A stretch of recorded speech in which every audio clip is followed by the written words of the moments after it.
श्रीमहालक्ष्मी स्तोत्रम्।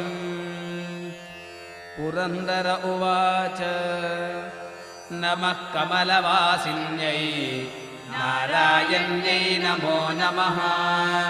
कृष्णप्रियायै सततं महालक्ष्म्यै नमो नमः। पद्मपत्रेक्षणायै च पद्मास्यायै नमो नमः। पद्मासनायै पद्मिन्यै वैष्णव्यै च नमो नमः। सर्वसम्पत्स्वरूपिण्यै सर्वाराध्यै नमो नमः। हरिभक्तिप्रदात्र्यै च हर्षधात्र्यै नमो नमः। कृष्णवक्षस्थितायै च कृष्णेशायै नमो नमः। चन्द्रशोभा